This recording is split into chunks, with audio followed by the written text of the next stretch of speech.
for the institutions. People are secondary. It's all about corporations and institutions. And the Federal Reserve is the biggest institution in the world. You know, if you ask somebody what's the biggest corporation in the world, they'll say Google or Walmart or Exxon or something. But the biggest corporation in the world is the Federal Reserve System, right? And all the other corporations feed off the nipple of the Federal Reserve System. Well, it's like the Monopoly game. The bank always wins. It has unlimited money. It's not the people playing on the board. Exactly. The bank owns the board, the box, the shelf it's sitting on. But that's because you gave them the ability to make the money. You have to take that away from them. We need to take the bank away from the private bankers. Exactly. You have to take the creation of money away from the private bankers, and you'll solve 95% of your problems. Well, let me look at America. 10% growth rates every year like China's having right now. The U.S. had 10% growth rates until the Federal Reserve took over. And then if you look at that, it all starts really going downhill from there. Well, they destroyed the American worker. What they've done, here's what's happened.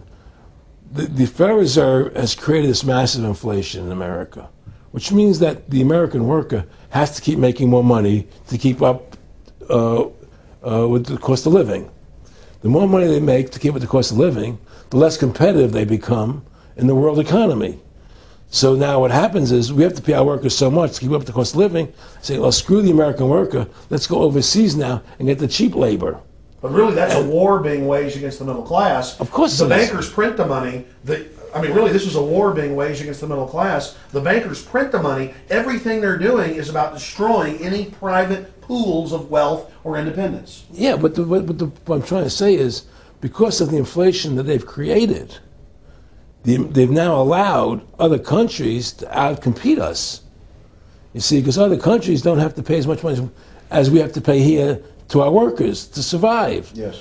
So now we're not competitive anymore. So we've lost our manufacturing base. We've lost our competitive. In the old days, the American worker, you wanted to buy everything American. You wouldn't buy anything from Japan. This was cheap crap. And what does that leave us? It leaves America this military force, and so the elite's giving us a deal. We'll continue to build up your military and give you homeland security jobs, shift your economy over to being the bulldog enforcer of the New World Order. Exactly. You can either do, and by controlling the economy, they force everybody into that position.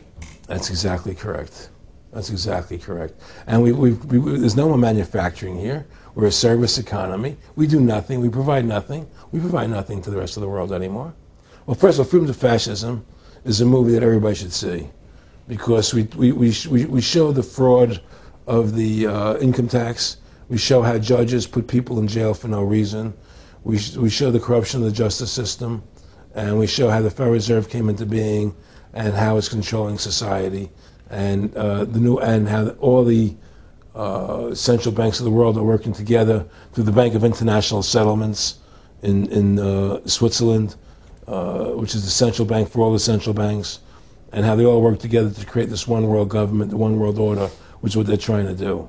So Freedom to Fascism is a movie just to get you a good basic education about how the world is really working. And I really want everybody to see that movie. Critical.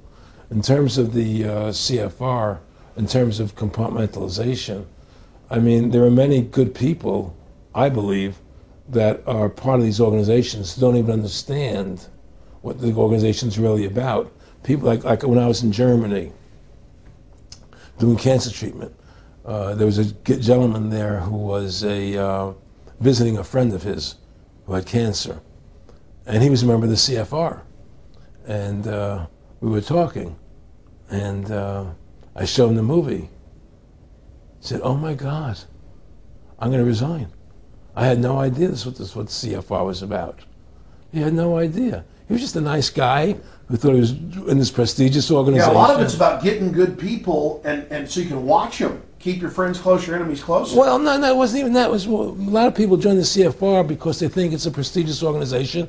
It'll help them in business, make good business contacts.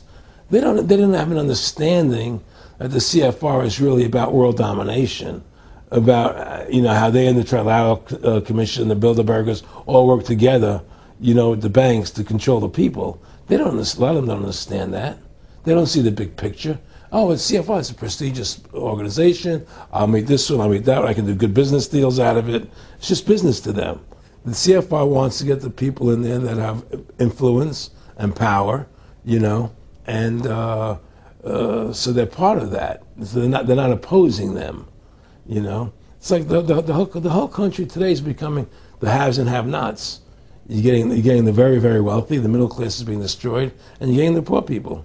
Isn't this just a slick mafia that took over and uses fancy PR? Well, you can call it mafia, you call it whatever you want, but it's definitely a criminal organization.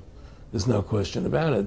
But it's a criminal organization that has prestige, you know, that appears to have what's the word I'm looking for?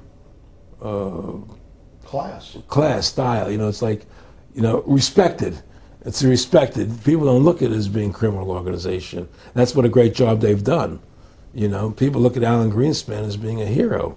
You know, the maestro. Money's a funny thing. You know, I was talking to Michael Eisner one day, and I said to Michael, you may have $1 billion, Michael, but they're all dollars.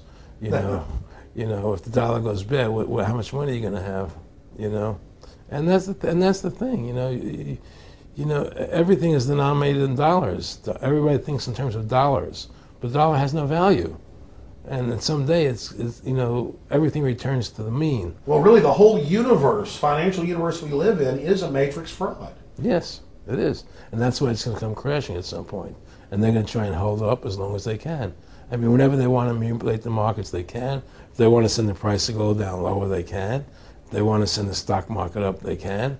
They do that. There's no more free markets. You don't live in a society where free markets rule anymore. You don't live in a capitalistic society. You know. But meanwhile, they say it's capitalistic right. and free market all day, when really they're waging war financially and politically. Exactly right. Aaron Russo, I want to thank you for this interview. Anything else you want to add? No, I'm happy to do it for you. How about your website? My website, freedomtofascism.com. Go over there, take a look at it. You know, but just folks, you know, all I can say is, you know, take our country back, restore the Constitution. Don't let these bankers do this to us anymore. Stand up, don't be afraid of them, and do what you got to do, you know. And I have plans in the works, and when I get over my problems, you know, we'll reveal them, you know. And well, I'll be supportive of that. Thank you, Alex. And listen, you've done a great job alerting people to the truth, and don't. In other words, don't be afraid to be ridiculed by these people. You know, if 9/11 was a phony, and I know it was, then stand up and say it's a phony. Don't be scared to tell the truth. Don't allow their their powers of trying to make you look silly to frighten you. What did you think of what Charlie Sheen did? I love what Charlie Sheen did. I was so respectful of what he did. I just applauded him. People saw right through that attack. They flipped a light switch when they went after him. Yeah, but they don't. You see, the thing is that more people don't come out and do it. You know, to build that wave. Charlie did it. I'm really proud of the guy. David Lynch did, but the media was smart and didn't bite this time. They ignored it. Right.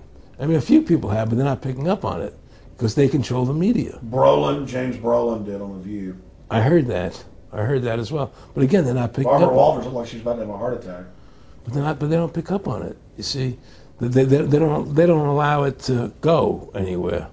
You know, it comes if someone says something, they let it die. You know, but they keep perpetuating, you know, the war on terrorism. They keep perpetuating all these things that are lies. And because we've given the Federal Reserve the money-making power, they control the media, they control the government, and they're all in bed together. So you're fighting all this propaganda all the time, and it's a very difficult fight.